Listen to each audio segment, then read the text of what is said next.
السلام علیکم ورحمۃ اللہ۔ حاضرین جمعہ،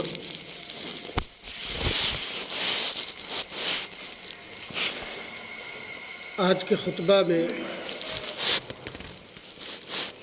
میں چاہتا ہوں کہ پچھلے خطبہ کا تتمہ، جس میں انسان کی روش پر آپ سے مخاطب ہوا تھا، جس میں یہ بتایا گیا تھا کہ نفرت کو محبت سے کیسے ختم کیا جاتا ہے، اس کا قرآنی نسخہ، اور اسی تناظر میں کچھ احادیث اور قرآنی آیات تھیں جس کا تعلق حقوق العباد سے تھا، یعنی بندوں کے تعلق سے تھا۔ حقوق اللہ تو سب جانتے ہیں کہ حقوق اللہ کا تعلق آپ کا ذاتی معاملہ ہے، آپ جانیں، آپ کا رب جانے، آپ نے کتنی تابعداری کی، کتنے عبادات کی، کتنی نمازیں پڑھی، کتنے روزے رکھے، اور کتنی حج کیے اور زکوٰۃ دیے، وہ تو اللہ سمجھے گا، چاہے تو وہ معاف کر دے، چاہے تو سزا دے۔ لیکن حقوق العباد کا تعلق بہت نازک مسئلہ ہے، جس میں عام طور پر حضرت انسان، بالخصوص حضرت مسلمان، غافل ہے۔ بس اپنی دیکھ والا معاملہ کہ میں خوش تو زمانہ خوش والا معاملہ ہو چلا ہے، اور جس کا تعلق یہ ہے کہ اللہ تبارک و تعالیٰ اس دن جو ہر چیز پر قدرت رکھتا ہے، ان اللہ علی کل شیء قدیر، لیکن اس دن، کل قیامت کے دن، ہاتھ کھڑے کر دے گا کہ آپ نے حقوق تلفی کی تھی، اپنے بھائی کے حق مارے تھے، فلاں کا دل دکھایا تھا، فلاں کو چوٹ پہنچائی تھی، فلاں کی عزت اور پہ ڈاکے ڈالے تھے، لہذا میں اور میرے بس کی بات نہیں ہے کہ میں معاف کر دوں، جب تک کہ وہ بندہ جس کی اپنے حق تلفی کی ہے وہ معاف نہ کر دے۔ آپ کے بڑے سے بڑے اعمال میرے نزدیک توجہ کا مرکز نہیں۔ آج جو میرا موضوع ہے اسی سے ریلیٹو ہے اور اسی تناظر میں ہے، جسے حضرت لقمان علیہ السلام، جن کے بارے میں یہ کہا جاتا ہے کہ وہ نہ نبی تھے نہ رسول تھے، لیکن ایک عظیم ترین انسان تھے۔ قرآن کی ایک پوری سورت حضرت لقمان کے نام سے اللہ تبارک و تعالیٰ نے نازل فرمائی، اور اس سورت میں حضرت انسان کے لیے حضرت لقمان علیہ السلام کی جو نصیحت آموز باتیں تھیں، جنہوں نے اپنے بچوں کو مخاطب کر کے فرمایا تھا، یا بنی۔ جب عرب بہت اپنے بچوں سے خوش ہوتے ہیں تو بنی کہتے ہیں، میرے پیارے بچوں۔ تو جو 10 چیزیں اپنے بچوں سے نصیحتیں کی تھی، آج میں چاہتا ہوں کہ وہی آپ کے سامنے رکھوں، اور جو حقوق العباد سے ہی تعلق رکھتا ہے۔ حاضرین، حضرت لقمان علیہ السلام کے بارے میں، ان کی شخصیت کے بارے میں اور ان کے زمانے کے بارے میں قطعیت کے ساتھ قرآن میں نہیں ہے، لیکن احادیث میں اور سیرت کی کتابوں میں یہ ہے کہ آپ حضرت ایوب علیہ السلام کے بھتیجے، بھانجے یا خالازاد بھائی تھے، اور حضرت داؤد علیہ السلام کے ہم عصر تھے، اور عرب میں بہت ہی مشہور و معروف ترین شخصیت حضرت لقمان تھے۔ حضرت سعید بن مسیب مشہور ترین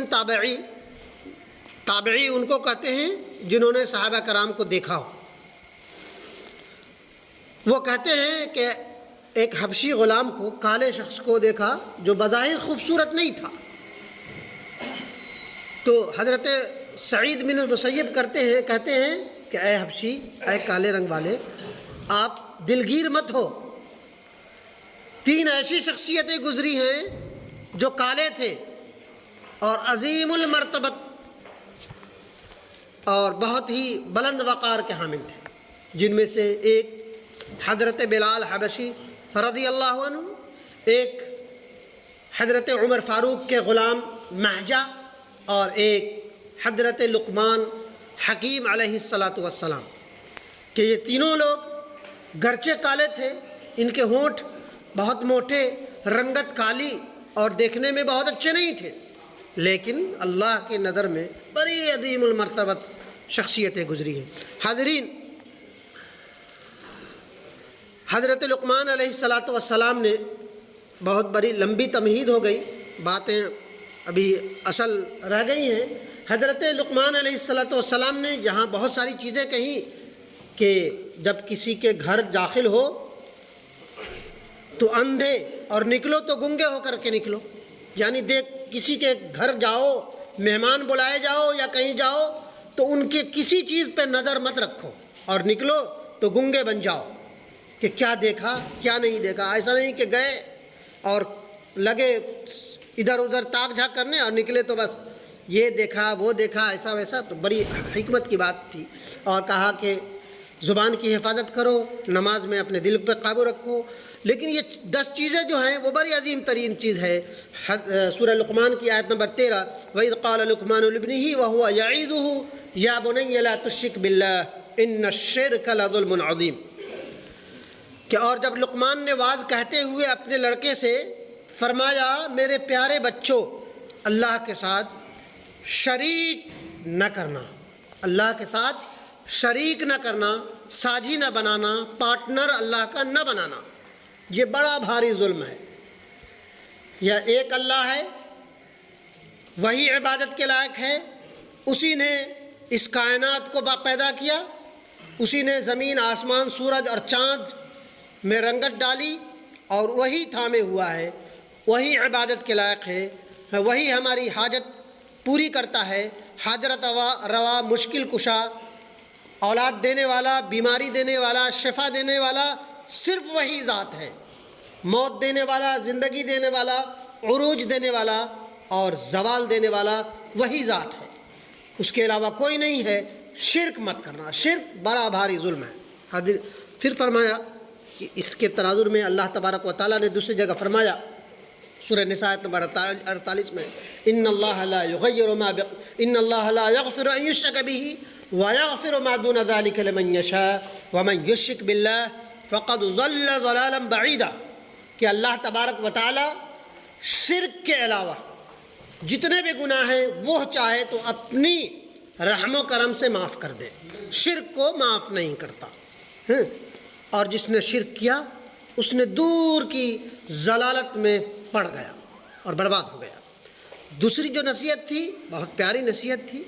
جسے عام طور پر دوسرے مذاہب کے لوگ ٹھکرا چکے ہیں، جس کا نتیجہ یہ ہے کہ اپنے بوڑھے ماں باپ کو اولڈ ایج ہوم میں پہنچا رہے ہیں، جن کی کوئی قدردانی نہیں، بس کسی کو اگر نصیحت کر دیجئے تو ان کا جواب یہی ہوتا ہے کہ ان کا کرتب تھا کہ میں پیدا ہوا تو وہ میری تعلیم و تربیت کرتے، بس اتنا کہہ لیتے ہیں، ان کا کرتب تھا وہ انہوں نے کیا اپنی خوشی کے لیے۔ اب ان کا کیا کرتب ہے وہ بھول جاتے ہیں۔ بچے آج کل کے 4 لفظ 2 لفظ پڑھے ہوئے یا تھوڑا سا عہدہ پائے ہوئے بھول جاتے ہیں، انہیں اپنے گھر میں رکھنے کے لیے تیار نہیں ہوتے، بلکہ اولڈ ایج ہوم پہنچا دیتے ہیں عام طور پہ۔ لیکن مسلمان قدر غنیمت بہتر ہیں۔ تو فرمایا وَوَصَّيْنَا الْإِنسَانَ بِوَالِدَيْهِ حَمَلَتْهُ أُمُّهُ وَهْنًا عَلَى وَهْنٍ وَفِصَالُهُ فِي عَامَيْنِ أَنِ اشْكُرْ لِي وَلِوَالِدَيْكَ إِلَيَّ الْمَصِيرُ۔ ہم نے انسان کو اس کے ماں باپ کی نصیحت کے لیے اس کی کہا کہ ماں جو تیری ہے نا وہ دکھ پہ دکھ اٹھا کر حمل میں رکھا اور اس کی دو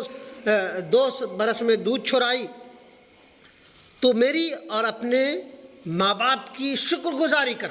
دوسرے آیتوں میں فرمایا وَقَضَىٰ رَبُّكَ أَلَّا تَعْبُدُوا إِلَّا إِيَّاهُ وَبِالْوَالِدَيْنِ إِحْسَانًا إِمَّا يَبْلُغَنَّ، کہ اللہ تبارک و تعالیٰ نے سورہ بنی اسرائیل کی آیت ہے کہ اللہ تبارک و تعالیٰ نے یہ فیصلہ کر دیا کہ تم میری ہی عبادت کرو اور اپنے والدین کے ساتھ، بالخصوص جب وہ بڑھاپے کے عالم میں پہنچ جائیں، ایک یا دونوں، تو ان کے لیے الفت و محبت کے بازو پھیلا دو، انہیں اف تک نہ کہو۔ تھوڑا سا توانائی مل گئی، تھوڑے سے دولت کما لیے، تو یہ باپ کو اف تک نہ کہنا، انہیں جھڑکنا تو دور کی بات، اف ابو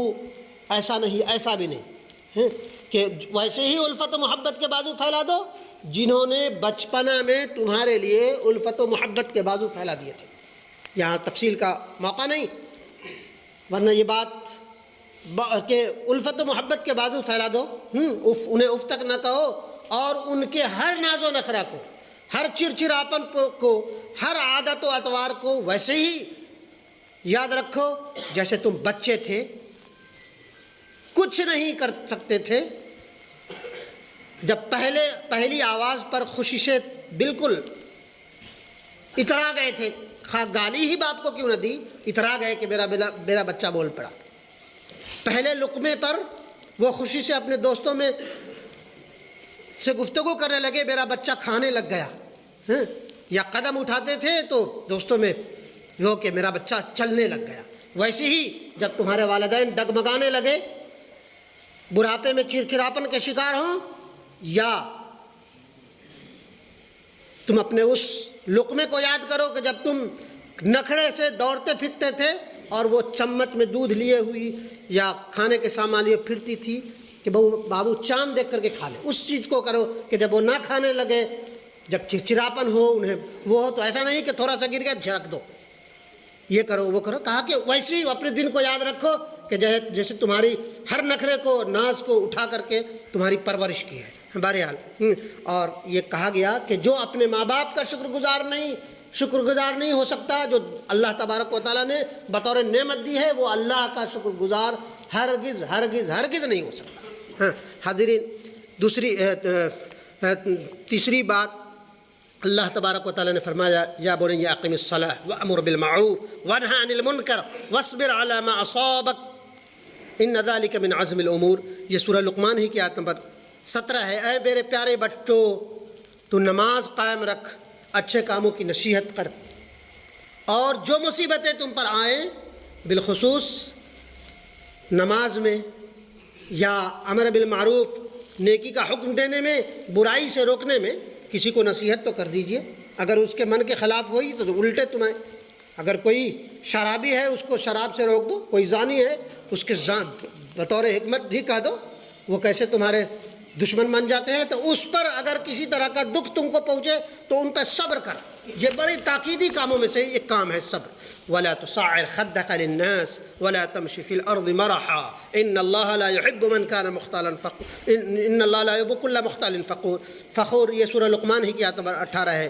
لوگوں کے سامنے اپنے گال نہ پھلا، زمین پر اترا کر نہ چل، تکبر کرنے والے شیخی خورے کو اللہ تبارک و تعالی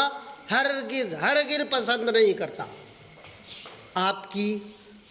پرسنالٹی میں داغ لگ جاتا ہے اگر آپ متکبر ہیں، آپ ایروگینٹ ہیں،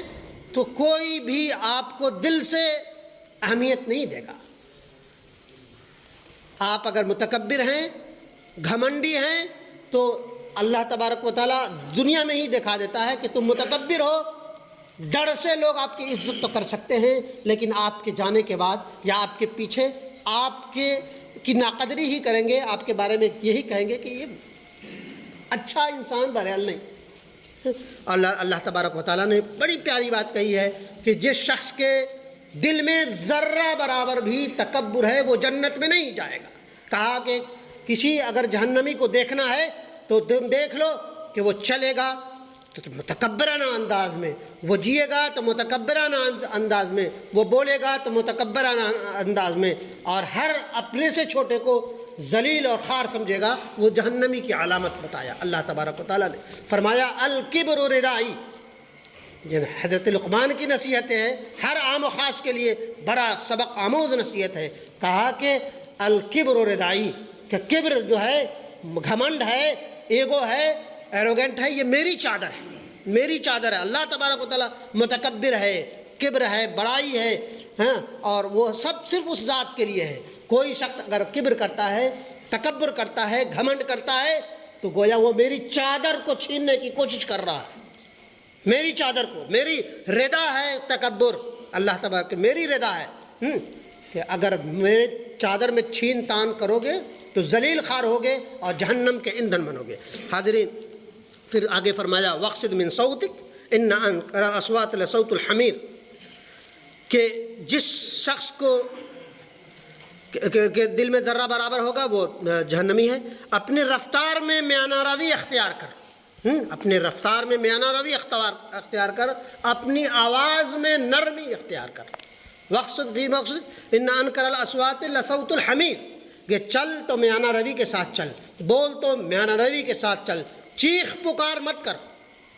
آپ بہت قابل ہیں، حکیم ہیں، دانا ہیں، بہرحال جو متکبر ہے حکیم دانا نہیں ہو سکتا، لیکن بظاہر ایک بڑا انسان ہے، لیکن چیخو پکار کرنے والا، بات بات پر اپنی اوقات سے زیادہ بولنے والا ذلیل و خوار ہو جاتا ہے، کچھ نہیں ہو تم۔ تو کہا کہ جب بولو تو نرمی کے ساتھ بولو، اور یاد رکھو چیختا کون ہے؟ گدھے کی آواز تمام آوازوں میں سب سے زیادہ کریہ جو آواز ہے، سب سے زیادہ بدترین جو آواز ہے، وہ گدھے کی آواز ہے۔ یعنی گدھے کی تشبیہ دی جو ہر بات میں ضرورت سے زیادہ آواز سے بولتا ہے اور چیختا ہے اور چلاتا ہے اور دوسرے کے پاس اپنی دھوس جماتا ہے۔ خلاصہ کلام یہ کہ یہ ساری جو باتیں ہیں حقوق العباد سے تعلق رکھتا ہے، اور یہ بات پچھلے خطبہ میں بتایا جا چکا کہ حقوق العباد یعنی حق تلافی انسان کے بڑے سے بڑے اعمال کو ختم کر دیتا ہے۔ جیسا بتایا گیا تھا کہ انسان کے اچھے اعمال کو یہ غیبت، چغلی، حسد یا ان امور کا حامل انسان کے اعمال کو، اچھے اعمال کو ویسے ہی ختم کر دیتا ہے جیسے گھاس پھوس کو یا لکڑی کو ایک آگ کا ایک معمولی سا تنکا جلا کر خاک کر دیتا ہے، ویسے ہی انسان کے اعمال کو یہ حسد بالخصوص اور تمام یہ جو کریہ حرکتیں انسان کے اچھے اعمال کو برباد کر دیتا ہے، جلا ڈالتا ہے، ختم کر دیتا ہے۔ ایسا نہ ہو کہ کل قیامت کے دن ہم اپنے آپ کو تو یہ گمان کیے بیٹھے کہ میں بہت بڑا نمازی ہوں، بہت بڑا زاہد ہوں، بہت بڑا غنی ہوں، بہت بڑا مجاہد ہوں، اور اللہ کے یہاں دھتکارے ہوئے اور کیا کہتے ہیں برباد پائیں اور جہنم کے ایندھن بن جائے ہیں۔ یہاں وقت اجازت نہیں دیتا کہ اس حدیث کو بھی پیش کیا جائے۔ بہرحال اللہ تبارک و تعالیٰ ہمیں اور آپ سب کو کہنے اور سننے سے زیادہ کما حق ہو عمل کی توفیق دے، آمین یا رب العالمین۔